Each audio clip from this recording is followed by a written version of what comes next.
Yeah, I want to talk about how I get my soil incredibly healthy. So there's three components. There's plant material, green matter, and all the other things that I add to my soil, which is could be sand, could be manure, could be anything that is not green matter that will amend my soil. So what I'm trying to achieve is I'm trying to avoid weak plant growth, compressed soil, pests, weeds, and disease. And my best weapon is plant diversity. So if I can get incredible amounts of different plants in my garden, my soil becomes incredibly healthy. My weak point in my garden is green matter at the moment and plant diversity. So these two elements is what I need to work on. I need to get more plant varieties and I need to get more green matter. So in order to do this, I need to increase my production of plant material to get more plant diversity and more green matter. This is a great example of a cement planter that is loaded with plant diversity. There's probably about up to 20, 30 different succulents and other types of plants inside here. And the fact that they're so diverse makes this planter stay alive for a very long time. It's getting energized by all the plant diversity. They are feeding the soil back with diverse nutrients and sugars. Here's another example, the same thing, absolutely loaded with diversity. Everything's flowering, everything's flourishing. And this is a really good example of when you have plant diversity, how well everything works for you. So this material here is our energy for our garden. It comes from the secondary river. It is loaded with chewed up leaves. It is loaded with a really fine sand. It has branches that have already started to decay. And this material is sort of the lifeline of our garden. We have very rich soil and we have some clay soils. So if we amend it with this material, our garden will grow like crazy and the soil consistency will be awesome. This has been a lifesaver for us in this garden to get our garden soils to be very easy for our plants to grow inside. And there's lots of nutritional value in this material as well. And every time we get a storm, we get up to 30 to 40 wheelbarrows of that material out of the secondary river. As you can see, this is the material we get out of the river constantly. You can't beat it and it's so awesome. Like that grows really well. And all the twigs and sticks are really easy to break up. And that's our soil energy, is this river. Makes everything a lot easier for us. Yeah, so I'm gonna go through the garden and show you the things I do to get more plant diversity and more green matter. For example, I have a variegated ivy here. And what I do is I have this bag we got bamboo delivered in this. And what I like to do is I double dip it. So what that means is I get a minimum 2-3 plants out of this. And I'll even do this. So this is a really cool process where you can get more plants simply by having soil close by. So I will get 5 new plants out of this. I could stick this in there. It's so easy to get additional plants, but you actually have to physically do this. You have to put this bag here and put the ivy plants inside the bag, double them up, so you get 2-3 plants out of this. So this is one method what we do to get plants that we don't have a lot of. We like to do this so we can get some extra plants that we can put around the garden. A lot of ivies and vines are quite easy to propagate this way. So we always multiply our garden with constantly trying our best to grow more and more plants and to seed them as well. So here's another example of us doing the same thing. We have 2 or 3 pieces inside here. We can actually go again, and we'll get many, many more. The more you put in, the more you're going to get. And there's no limit to this. These will grow so profusely.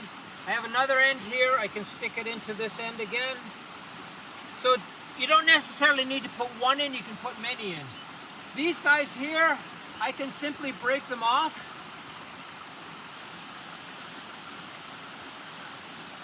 And stick them into the ground. And they will root, no problem. We have about 10 plants, 10, 15 plants in this garden that are so easy to propagate. We can just break them off, stick them in the ground. Don't be too fussy about it. For me, it's about not being too fussy. I just get them in the ground and they will grow incredibly well. It's not a problem whatsoever. Okay, thing with these guys as well, we just simply break them off and we can stick them in the ground. These are great plants to get plant volume because they're so easy to propagate. Make sure you try all kinds of different plants to see how easy they are to propagate. So this is dianthus. Our insects and birds absolutely love this plant, so we need more of them. So what we've done is we've done a little bit of a shotgun approach, and what I mean by shotgun approach is we have let's say 60 of them here. So this one here, for example, is 100% going to survive. It's already catching.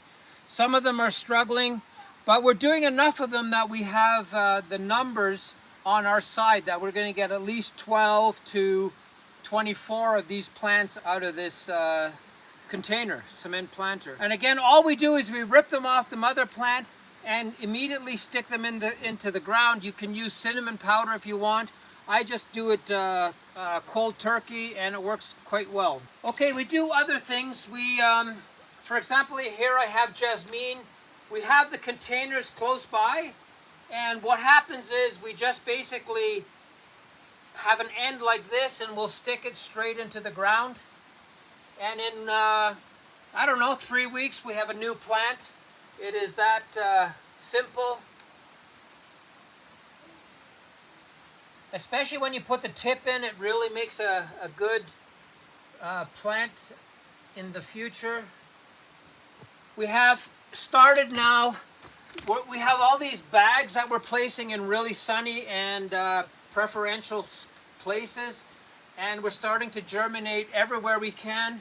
We do 2 things. We put these bought seeds in the ground, but we also use these types of containers or cement pots to grow these flowers or whatever they may be, green matter, whatever it comes up to be. But we do this to make sure that we have the seeds in different locations so we always get something to germinate in different spots. Okay, so when we do our soil preparation, we like to do it once. We basically get all the soil loosened up. We get good material inside it. We add compost, whatever we can to improve the energy of the soils. We take all the rocks out. And we get started right away by seeding it. Like this was seeded here with alfalfa. It's got a couple of weeds growing in it, but we don't really care. So we're going to harvest and cut this off.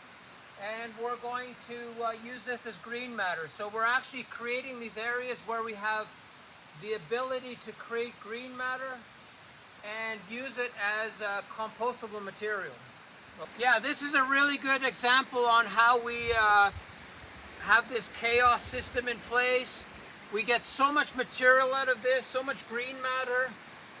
These radishes are, it's a tiny, tiny seed, but we get, really lots of green matter with this. And we get the radishes, so we harvest the radishes and we get, this much material from a tiny seed. We have buckwheat and other things here that have been eaten by birds. This is bok choy. Bok choy is one of our best plants here. It really goes to seed quickly, and It tastes really good here, so we have a lot of um, energy coming out of this bok choy because we get so many seeds and we keep planting it over and over again for green matter. So this chaos scenario gives us the most green matter, so that's what we're really interested in a lot of times, to get that extra material for us to compost. Our retaining walls loaded with diverse plant material. What that does for us is everything is quite healthy, everything grows really well. We have trees coming out, you know, we have some impatiens growing in the wall, you know, everything is working on its own. We need to do very little work when we do a scenario like this where we have everything built into the wall and everything takes over. It's a great way to garden because it's a lot less work for you and the results are almost perpetual. They look after themselves for quite a long time. And we get good results. We can get lots of green matter out of this when stuff overgrows and the weeds come through. There's lots of energy in this wall. And it's based on the diversity of all these plants, these different plants that are growing inside these walls. Yeah, here's another scenario where we have this bugle weed covering the entire ground. It doesn't take much energy to do this. They're very prolific. So we like to actually protect our soil completely from the sun. These plants here we use in our horchata. So it's a very beneficial system when you have everything protected and covered and working non-stop to improve this soil. So this avocado, you would think it's overcrowded, but it loves growing like this. It has all these other plants underneath here protecting it and helping it along. This will grow out of this space because it's the only plant that has the ability to grow really high. So this is grown much faster because it has all these companion plants around it. This plant, I'm sure a bird brought it the seeds. It has grown, I don't know, it was non-existent about a month and a half ago. So I'm quite sure this thing is going to take off because it's grown almost 4 or 5 feet in the last couple of weeks. So I'm going to identify this plant and figure out exactly what it is. But it has a very interesting look and it is growing like crazy. Again, it's surrounded by other plants and it's going to take off and I'm going to leave it. Yeah, here's another start of a chaos garden. We have a couple of different plants. There's a couple of new plants that are coming out and they do well with each other and we're looking forward to seeing these grow and take off. And we really find that this really helps our soil a lot, getting this to grow with the different vegetable varieties. It helps us out a lot growing like this.